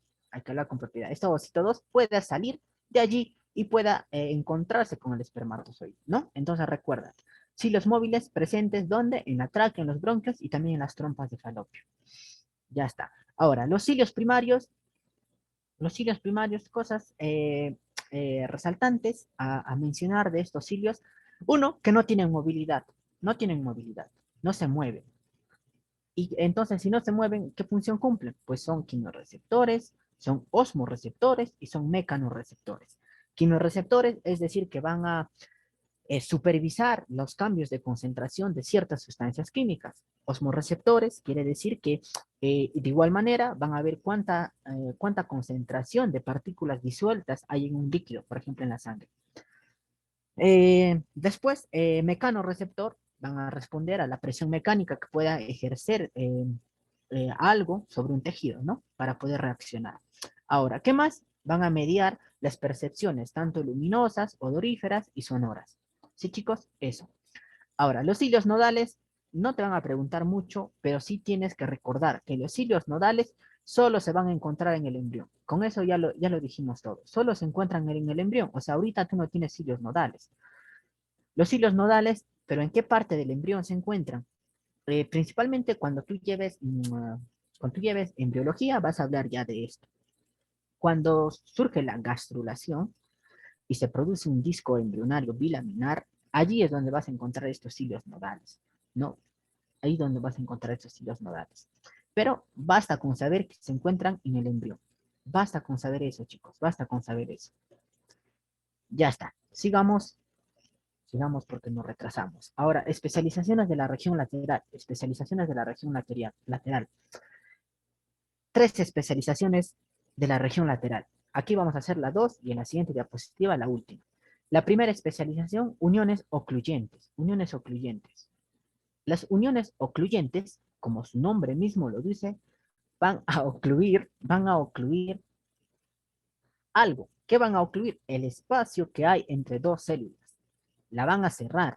Es por eso que las células epiteliales son una barrera, ¿no? Por estas uniones ocluyentes hacen que las células epiteliales sean impermeables o incluso tal vez puedan ser semipermeables, pero solo a ciertas sustancias, ¿no? Entonces es una barrera gracias a estas uniones ocluyentes. Ahora, para estas uniones ocluyentes tienen que participar ciertas proteínas transmembrana, también llamadas moléculas de adhesión celular. Ajá, moléculas de adhesión celular. Así es. Los tres principales, la ocludina, la claudina y la molécula adhesiva de la unión. Lo que te tienes que recordar sí o sí, chicos, es la claudina. Porque la claudina va a formar conductos acuosos extracelulares. Es decir, nosotros tenemos aquí esta imagen. eh, y lo que va a hacer esta claudina, como ahí lo refiere en la diapositiva, va a formar conductos acuosos. Aquí lo ves. Estos conductos acuosos es para qué? Para que pueda pasar agua, obviamente, sustancias de una célula a otra célula, para que pueda pasar para eso. ¿No? ¿Sí? No solo une las células de manera que se puedan volver impermeables, sino que también facilitan, ¿no? Porque necesitan las células comunicarse, porque las células no son independientes, necesitan comunicarse. Entonces, recuérdate, la claudina va a formar conductos acuosos extracelulares para el pasaje paracelular de iones y otras moléculas. Y aquí quiero resaltar lo que les había mencionado en las generalidades. Es que el epitelio va a permitir el paso de sustancias por dos vías. Lo voy a anotar, chicos. Una vía transcelular, y la otra vía es una vía paracelular. Ya es una vía paracelular. La transcelular es un transporte activo que va a requerir obviamente de proteínas, de conductos de transporte y en la que las sustancias van a pasar desde la luz hacia el citoplasma de la célula y después del citoplasma a la membrana lateral y así llegar al compartimento intercelular que es escaso en el tejido epitelial. Ahora, la vía paracelular es a través de esta zona ocludens, de las uniones ocluyentes, de la zona ocludens, específicamente a través de estas proteínas, de las claudinas que van a formar, ¿sí? Ahora, las uniones ocluyentes tienen otros nombres, y te los voy a mencionar y anótalos tal vez a un costadito. Las uniones ocluyentes se pueden llamar también zónula ocludens, unión estrecha o también unión hermética. Sí, chicos, eso, lo importante en las uniones ocluyentes. En las uniones adherentes, como su nombre lo dice, van a adherir. ¿Pero qué van a adherir? Dos células. Todo es unir dos células. Ahora, estas uniones adherentes, a diferencia de las uniones ocluyentes solo unían membranas, pero en las uniones adherentes ya son más fuertes. ¿Por qué? Porque vinculan los citoesqueletos de una célula con los citoesqueletos de otra célula. Sí, chicos, vinculan esos dos citoesqueletos. Ahora, hay dos tipos de uniones adherentes, y voy a resaltar esto. Estas uniones adherentes no solo están presentes en la región lateral, también están presentes en la región basal, y lo vamos a ver, pero ya tienen otro nombre, ¿sí? Pero tenlo en cuenta. Las uniones adherentes de la región lateral son de dos tipos. La zónula adherens y la mácula adherens, también llamada desmosoma, y con su nombre más conocido, desmosoma. La zónula adherens va a interactuar con la red de filamentos de actina, mientras que la mácula adherens o desmosoma va a interactuar con los filamentos intermedios. En la zónula adherens van a haber de igual manera proteínas transmembrana, moléculas de adhesión celular. La más importante, chicos, y la que estaba en el Kahoot, la caderina E. No te olvides de la caderina E. ¿Por qué? Porque no solo cumple la función de unir las células, sino que también es un importante supresor de las células tumorales epiteliales. Es decir, a ver, les explico acá. Voy a dibujar, chicos, perdonen. Aquí tenemos la membrana basal. Vamos a dibujar una capa de células. Obviamente esta capa de células está unida por uniones ocluyentes adherentes. En las uniones adherentes vamos a tener a la caderina, ¿sí? La caderina va a cumplir su función a cabalidad de manera fisiológica. Ahora, ¿qué pasa? ¿Qué pasa si nosotros, por ejemplo, nuestra piel la exponemos al sol? Algunas células van a empezar a mutar. Las células más superficiales empiezan eh, a cambiar porque las células madre han empezado a ser dañadas y estas células madres empiezan a procrear otras células epiteliales ya dañadas, ya mutadas, muy feas, y así todo el epitelio, ¿no? Ahora, ¿qué pasa? Si esta célula madre ha sido mutada, ya cambió, está adherida a esta célula, ¿no? Pero esta célula quiere ser independiente porque las células tumorales tratan de cambiar, de transformar todo el epitelio. Entonces, lo que va a hacer esta caderina es que va a intentar suprimir, en otras palabras, va a intentar hacer con esta célula de que no pueda cumplir sus funciones a cabalidad. Entonces, si se rompe esta caderina pues esta también se transformará, la siguiente también se transformará y así sucesivamente. Entonces la importancia de la caderina E radica ahí, chicos, ¿sí? Ya está, muy bien. Después también hay otras proteínas como las integrinas que principalmente van a interactuar con las moléculas de la matriz extracelular, como pueden ser filamentos de actina, filamentos intermedios y así, ¿no? Asimismo va a regular la adhesión celular, también va a participar, estas integrinas participan en el crecimiento y la diferenciación celular, ¿no? Porque cuando una célula crece, obviamente tiene que cambiar su longitud, ¿no? Entonces estas integrinas lo que hacen también es, de alguna manera, cambiar sus estructuras para que esta longitud pueda realizarse de manera adecuada. Y aquí en la imagen nosotros podemos ver dos membranas de células adyacentes y la caderina E como principal proteína de unión. ¿Ve? Tú la ves allí. Muy bien. Ya está. Ahora, las selectinas, quiero resaltar las selectinas porque va a estar presente en la interacción de los leucocitos y las células endoteliales. Igual, otra vez voy a dibujar, chicos, perdonen. Aquí tenemos el vaso sanguíneo, obviamente cubierto por endotelio, que es epitelio simple. Ahí está, muy bien. Entonces, ¿qué pasa? Acá abajo, obviamente, del vaso está el tejido conjuntivo, todo esto tejido conjuntivo. Entonces, ¿qué es lo que pasa? Supongamos que hay una ruptura, ¿no? Hay un daño a este nivel del vaso sanguíneo. Lo primero que van a hacer los leucocitos, que están en el tejido conjuntivo, es estar atentos a que ningún germen pueda ingresar a este tejido conjuntivo. Imagínate que en tu sangre haya alguna bacteria, ¿no? Aprovecha esta herida y para que pueda irse al tejido conjuntivo. Entonces, los leucocitos van a estar muy atentos a que no puedan pasar estos gérmenes, ¿no? Y aquí es donde va a ocurrir también que las células de nuestro sistema inmunitario que están presentes en la sangre, como tú sabrás, pueden pasar a través de este endotelio al tejido conjuntivo cuando ya se ha suscitado una infección. Entonces, lo que sucede es que estas selectinas que están presentes en las células endoteliales, porque es un tejido epitelial, van a interactuar con los leucocitos. Le van a decir, oye, leucocito, me han dañado, o sabes qué, leucocito, en el tejido conjuntivo hay un germen, así que yo necesito que tú puedas pasar para que puedas matar ese germen. Entonces, estas selectinas van a ocasionar que el leucocito pueda reconocer a estas proteínas, pero obviamente cuando se activan, el endotelio cuando se activa, puedan pasar y puedan llegar al lugar donde deben de llegar. Entonces, ahí radica la importancia de estas selectinas, chicos. No te olvides, ¿sí? En la interacción de leucocitos y células endoteliales. Ahora, el otro tipo de unión adherente es la mácula adherens, llamado desmosoma, que va a interactuar con los filamentos intermedios. Eh, es una unión puntual, es decir, como puntos de soldadura, ¿no? Son puntos de soldadura nada más. Son uniones puntuales, ¿no? Es un puntito, se une. Más arriba hay otro puntito y se une, así. Las proteínas más importantes son la demogleína y la desmocolina, que son tipos de caderina, chicos, son tipos de caderina. Pero en el caso de la mácula adherens, son caderinas específicas, ¿no? De la demogleína y la desmocolina. Listo, pasamos a la siguiente. Aquí podemos ver lo que yo les había dicho, el transporte de la vía paracelular, que es por el espacio intercelular, y la vía transcelular, que es a través de las células.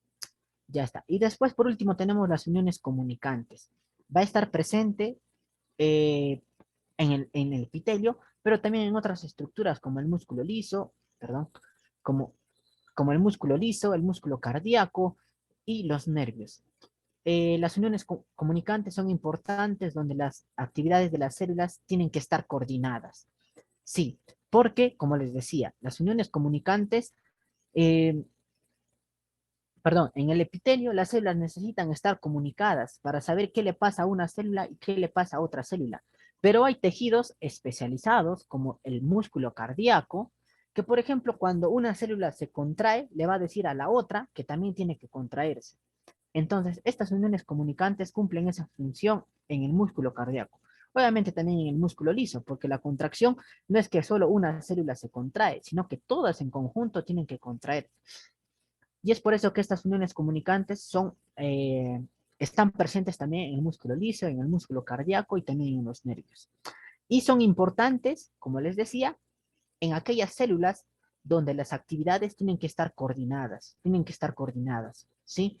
Y bueno, es una acumulación de conductos transmembrana y su función, muy aparte de poder comunicar las células, es el intercambio de iones y de moléculas reguladoras. Las moléculas reguladoras, obviamente, para decirle a la otra célula, oye, contráete, ¿no? Oye, haz esto, ¿no? Y los metabolitos también, para que puedan aprovechar los nutrientes todas las células. Listo, sigamos.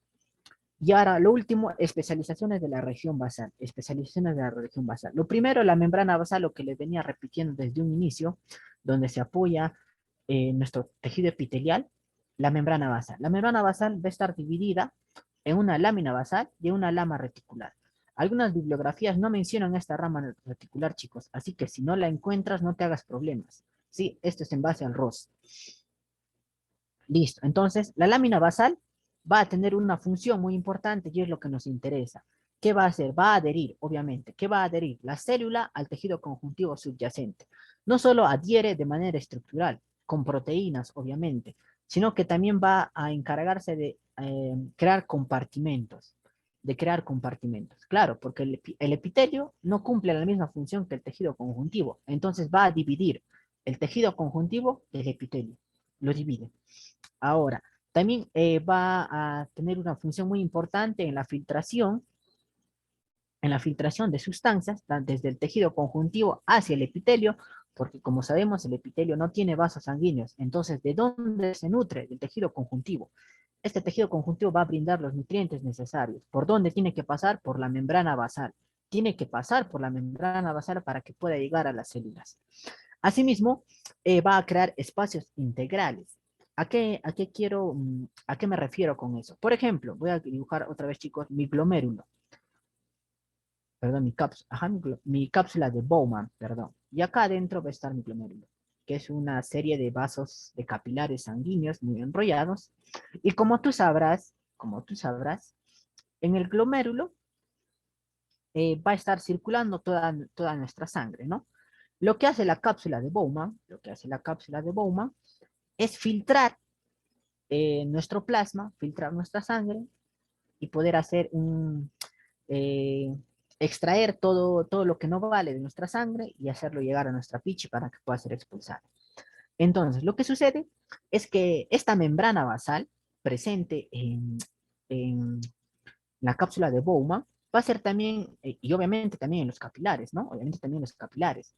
Lo que va a hacer es que va a permitir el paso de sustancias hacia un espacio, y este espacio es el espacio urinario. Es el espacio urinario, chicos. Y esto hay en el glomérulo. Entonces, lo que hace la lámina basal es que va a mantener, ¿no? Que este espacio urinario solo pueda llegar orina, ¿no? Puede llegar lo que debe de ser expulsado, ¿no? No va a permitir el paso de proteínas, no va a permitir el paso de sustancias que nos puedan servir. Entonces va a mantener de manera integral este espacio urinario, ¿sí? Espero que con ese ejemplo ya me has entendido esta parte. Listo. Ahora, ¿qué más? ¿Cuál es otra función? Armazón tisular. Armazón tisular. Ya eso, ya tú lo sabes, ¿no? Un armazón para que pueda reposar todo el tejido epitelial. Y también la regulación, perdón, y señalización de paso de sustancias, ¿no? Va a decirle, no, tú no tienes por qué pasar, tú quédate en el epitelio, tú no pasas al tejido conjuntivo, y así, ¿no? La estructura está compuesta, esta lámina basal, por lamininas y por colágeno tipo 4, por colágeno tipo 4. El colágeno lo vas a ver en tejido conjuntivo a más profundidad, pero aquí en tejido epitelial la lámina basal está compuesta por colágeno tipo 4, también por proteoglucanos, por glucoproteínas. Asimismo, en la lámina basal nosotros vamos a poder ver una lámina lúcida, como acá puedes ver en la imagen.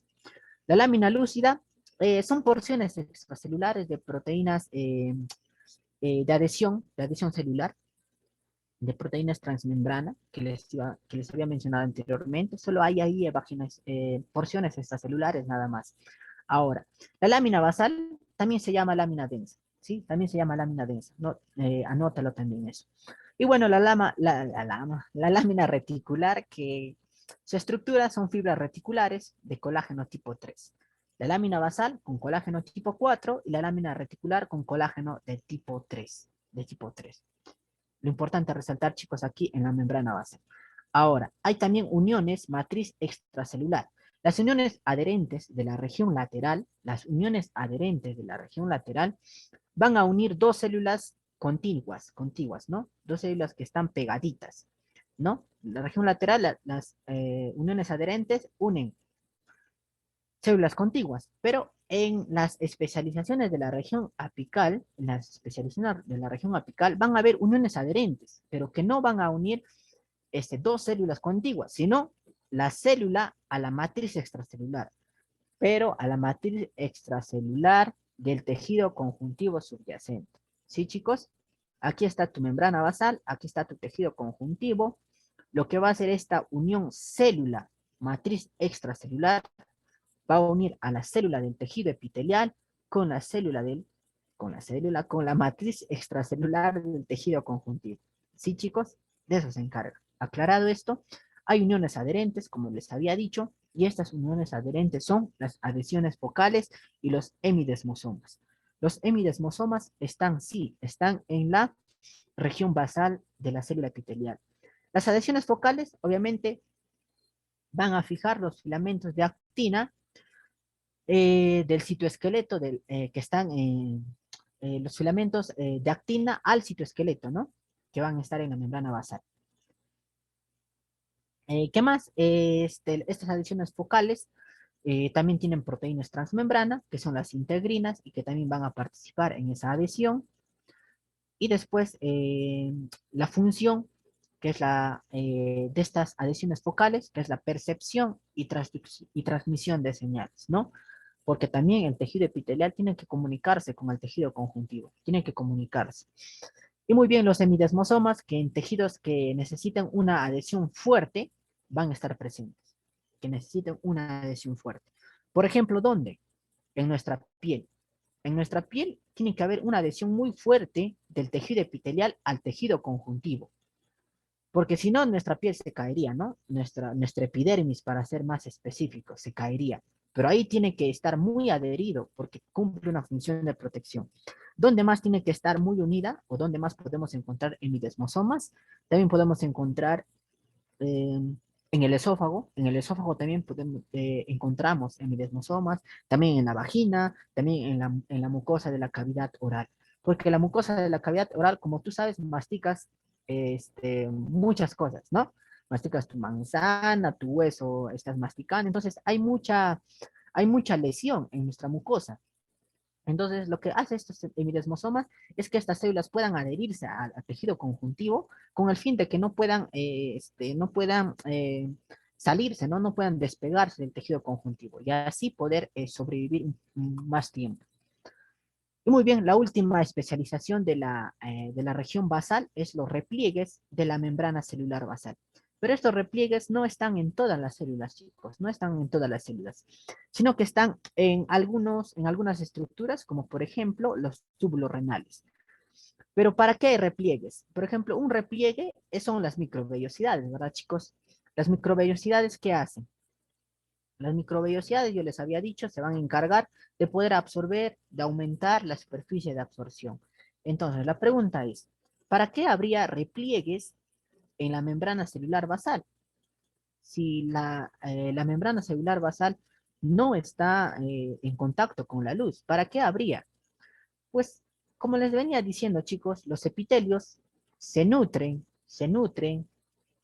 del tejido conjuntivo. Por eso es que hay repliegues también en las membranas celulares, pero no hay en todas, como les decía. No solo para eso, sino que también, además de cumplir una función de nutrición, también van a estar estos repliegues de la membrana basal, van a estar presentes, van a estar presentes en aquellos tejidos que absorben en gran cantidad agua, ¿no? Por ejemplo, ¿dónde? En los túbulos renales proximales y también distales.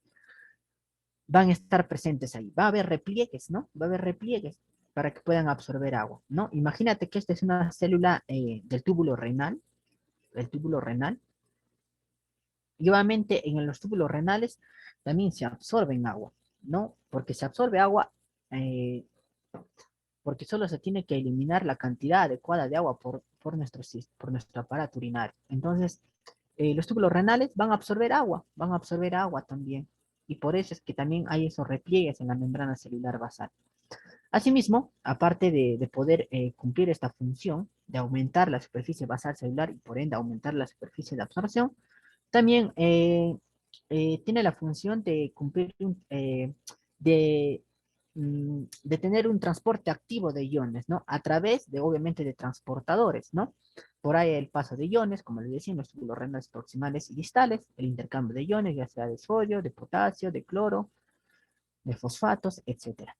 Y asimismo se van a encontrar también en los conductos excretores de las glándulas salivales. Muy bien, chicos, esto sería todo en cuanto a las especializaciones. Todo en cuanto a las especializaciones. Sigamos. Ahora, las glándulas, esto sí ya lo último, chicos, ya para terminar. Las glándulas, como tú sabrás, hay dos tipos de glándulas, pueden ser endocrinas o pueden ser exocrinas. La principal diferencia, y la cual tienes que recordarte hasta que te vayas a tu tumba, es que las glándulas endocrinas van a secretar su producto en el tejido conjuntivo, y del tejido conjuntivo va a pasar al torrente sanguíneo. Entonces, las glándulas endocrinas no tienen un conducto excretor, y eso es lo que te dijeron cuando estabas en CEPRIT, ¿no? O los que estaban también en la academia, te dijeron, las glándulas endocrinas no tienen conducto excretor. Así es, no tienen conducto excretor porque sus productos las segregan directamente al tejido conjuntivo, y del tejido conjuntivo pasan al torrente sanguíneo. Y del torrente sanguíneo, obviamente, ya se dirigen a sus órganos diana. Listo. Ahora, las glándulas exocrinas, por el contrario, van a secretar sus productos directamente en la superficie del epitelio.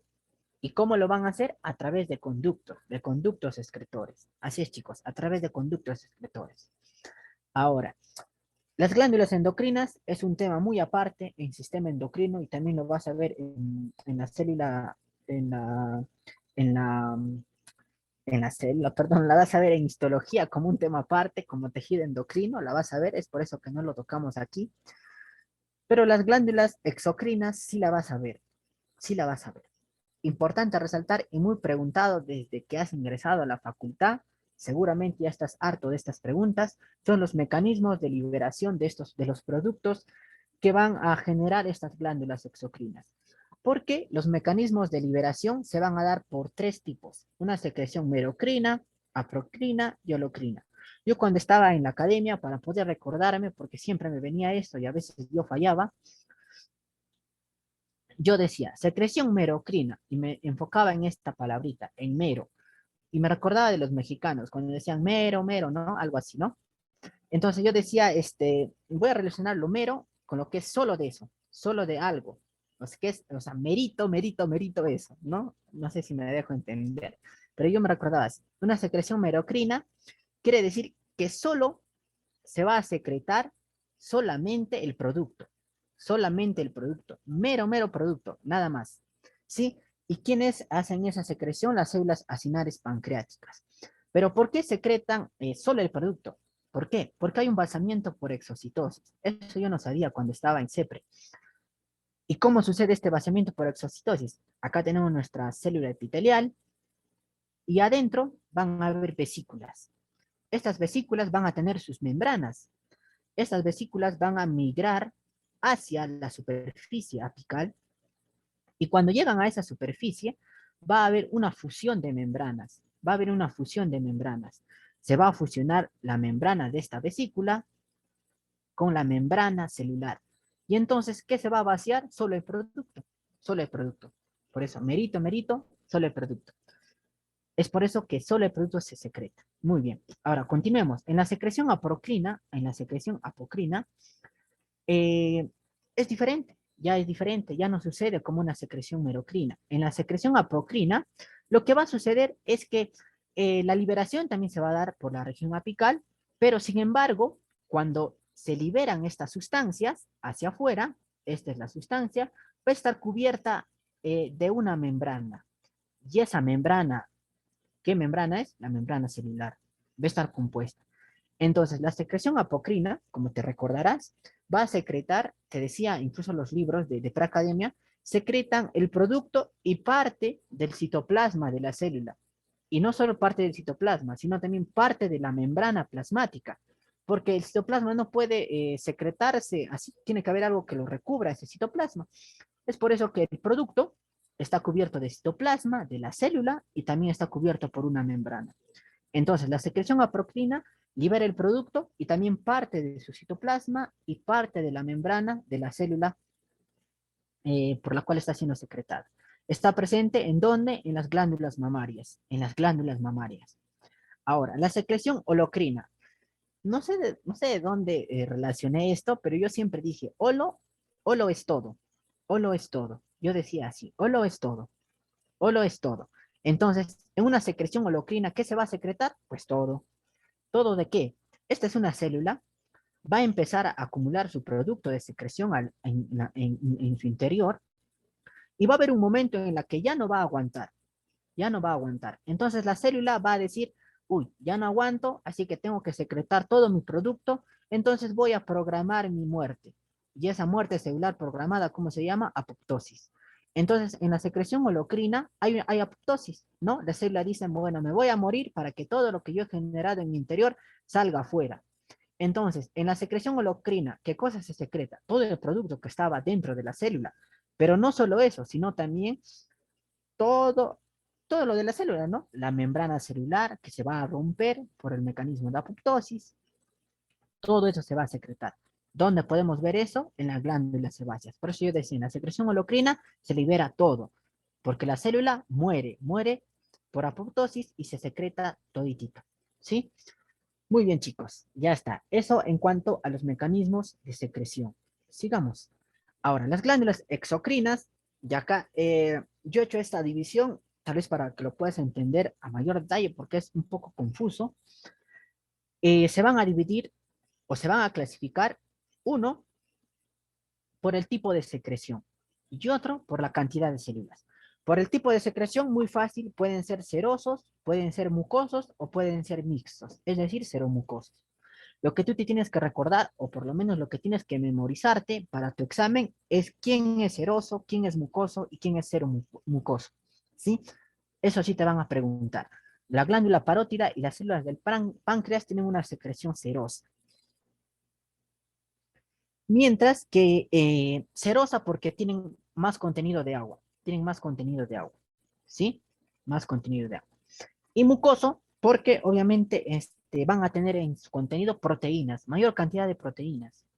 De proteínas.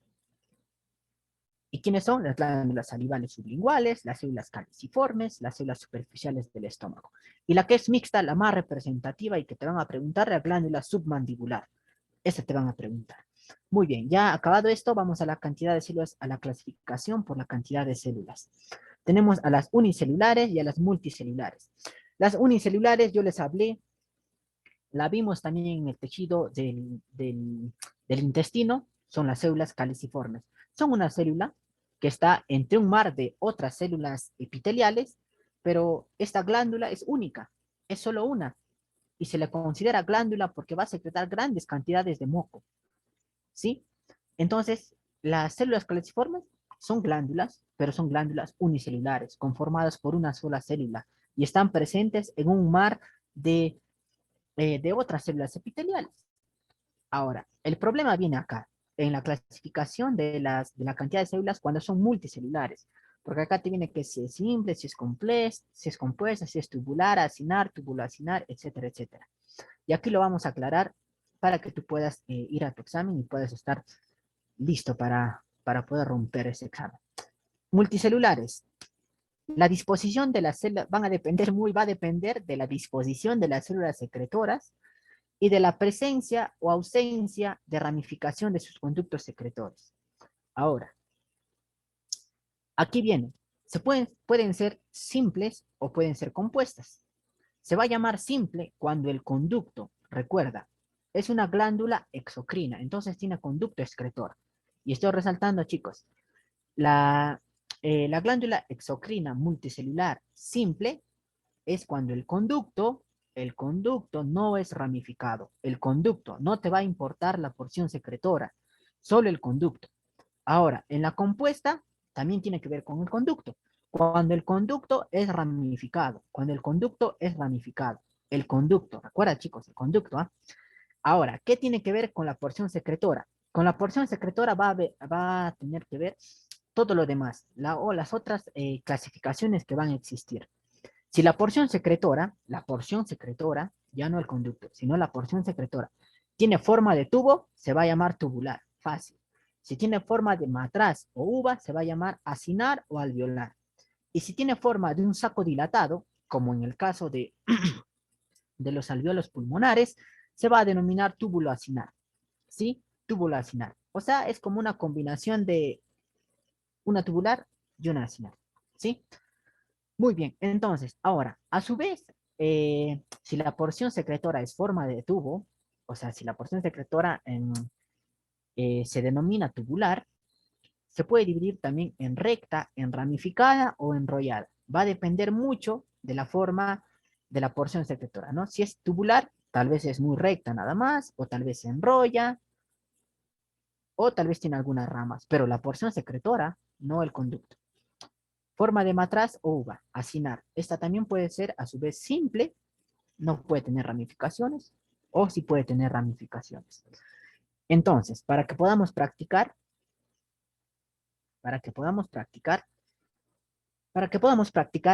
aquí yo he puesto, en desorden, aquí yo he puesto en desorden, eh, este, todas las glándulas que van a ver, o los tipos de glándulas que van a ver, ¿no? Y las voy a unir junto con ustedes, ¿sí? Entonces, partamos de lo que yo les iba diciendo, se dividen en simple y compuesta principalmente si el conducto es ramificado o si no es ramificado. Entonces vamos a fijarnos en el conducto. Yo en la anterior diapositiva les puse de color amarillito, ¿no? Esto del conducto. Y es porque aquí en estas imágenes podemos ver el conducto de color amarillo. Las células del conducto son de color amarillo. Ahora vamos a ver. Si el conducto es ramificado, va a ser compuesta. Si no es ramificado, va a ser simple. Entonces, a ver, entonces, ¿quién va a ser compuesto? Perdón, ¿quién va a ser simple? Vamos a clasificar primero los simples, ¿ya? Y ahora les voy a hacer participar a ustedes. Mucho he estado hablando yo. Entonces, en base a esto, tú vas a escribir en el chat los que son simples. Por ejemplo, puedes poner simple 1, 5, 7. Esos son simples para mí.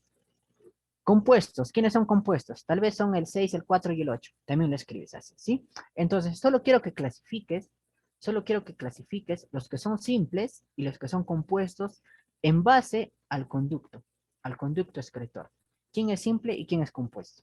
Sí, chicos, a ver, los leo, les voy a dar 2 minutos nada más. Ahorita es 2:18, 2:20, ya me he pasado de tiempo, ya para terminar esta parte, ¿sí? A ver, clasifícalos de acuerdo al número que tú puedas tener. ¿Quién es simple y quién es compuesto? Simple es 1, 2, 3, simple es 5, 7, 8, 5, 6, 4. Escríbelo, escríbelo. Sí, yo los leo. 2 minutos, 1 minuto ya, chicos, 1 minuto. Fíjate en el conducto excretor. Fíjate en el conducto excretor.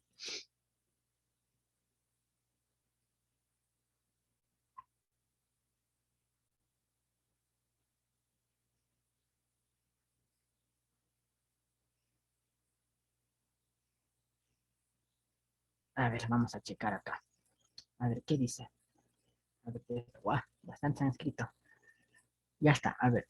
Simple 574, ahí está, varios han conseguido, 574, 574, 574, uno ha aumentado el 3, compuestos, 2, 3, 1, 6, 8, simples, 3, 5, 4. Ya está, ya está. Muy bien, chicos. A ver, lo vamos a resolver junto con ustedes. Simples, primero vamos a clasificar los simples, ¿sí?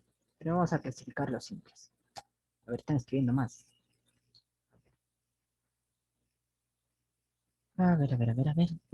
Ya, 574, simple 574. Ya está, chicos. Muy bien. Entonces, Entonces, a ver, vamos a clasificar. Vamos a clasificar. Simple, cuando el conducto no es ramificado, entonces el conducto no se tiene que ramificar. Obviamente, a ver, dijeron 5, sí, el 5 no es ramificado. Mira, su conducto no se está ramificando. Su conducto no se ramifica. ¿Ve? Entonces, este es un simple. Me dijeron el 7. Efectivamente, el 7 también no se ramifica. Su conducto no se está ramificando, está continuo, no se ramifica. Me dijeron el 4. Así es, el 4 también es. Después me dijeron el 3 también creo, ¿no? El 3. Efectivamente, el 3. El 3 también es, pero te preguntarás, ¿por qué el 3 si se está ramificando? Pero se está ramificando la porción secretora. El conducto no se está ramificando, chicos. Entonces, ten muy en cuenta esto. Y ahora,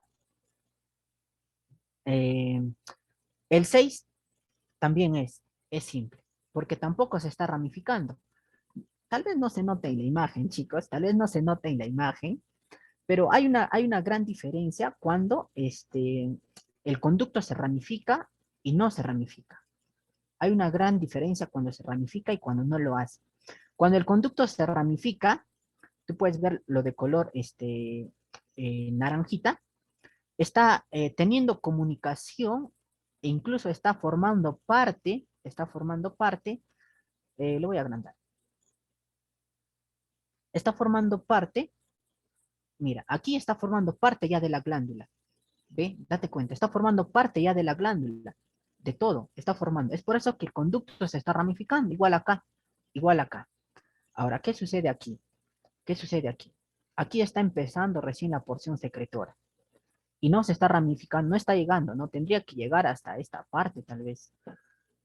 Una captura, ahí está. Tendría que llegar tal vez las células hasta aquí y lo otro también hasta aquí para que pueda ser ramificado, para que pueda ser, perdón, compuesto, ¿no? Para que pueda ser compuesto. Porque aquí sí está llegando, mira, ¿ven? Está llegando hasta esta parte, aquí está llegando también hasta esta parte, ¿no? Entonces, eso también tengan en cuenta, chicos, ¿sí? Para que también pueda diferenciar. Pero sí, está bien, chicos, muy bien. Excelente. Han clasificado de la manera correcta. Ahora, ahí, pasó. Han clasificado de la manera correcta. Ahora, vamos a nombrarlos, vamos a nombrarlos. Este es una simple, tiene forma de tubo, entonces, ¿cómo se va a llamar? Ay, tengo que moverla.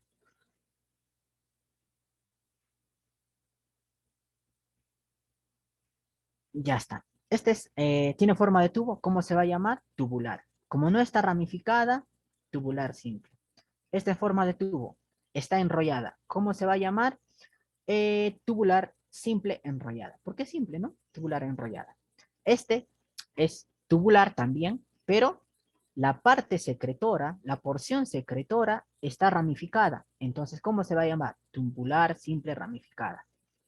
Ahora, ¿qué forma tiene? Tiene una forma de matraz o uva, aquí.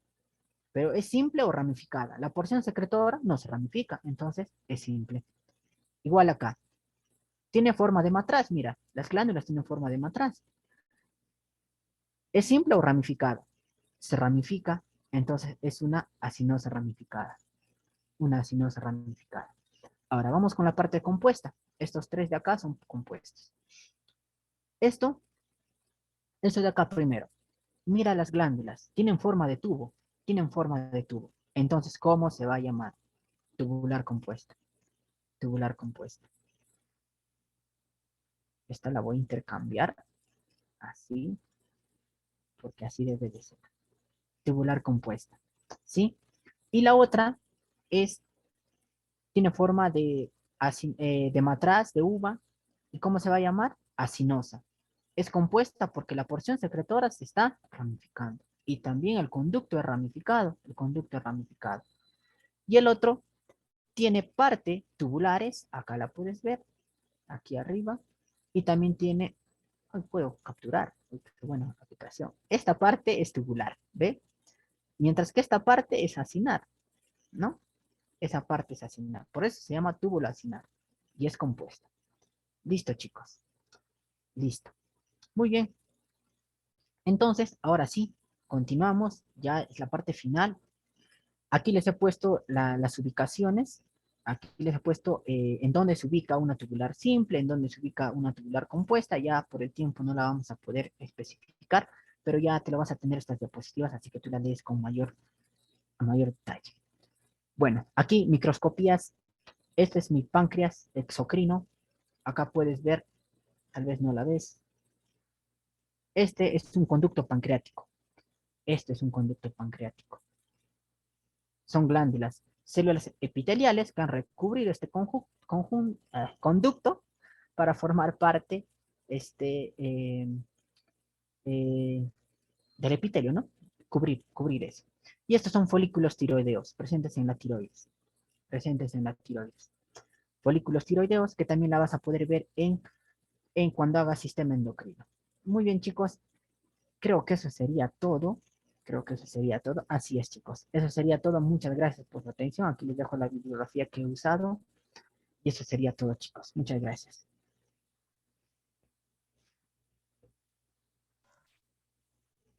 Bueno, chicos, agradecer en primer lugar a Jordan por siempre estar presto a apoyarnos, sobre todo en el proyecto Hermano Mayor, ¿no? Jordan el año pasado también fue parte del proyecto Hermano Mayor y dictó muchas clases. Y gracias a ello yo también pude aprender mucho sobre histología. Bueno, chicos, eso sería todo por el día de hoy. No se olviden de rellenar el post-test, ya les pasé ya a través del chat. Tienen hasta las 12:45. Recuerden que es importante para que puedan obtener sus puntos de intercambio, es decir, su certificado. Gracias, chicos. No se olviden de rellenarlo, por favor. Chicos, no se olviden, el día de mañana hay farmacología a las 6 de la tarde. Farmacodinámica y farmacocinética. Rellenen su post-test, chicos.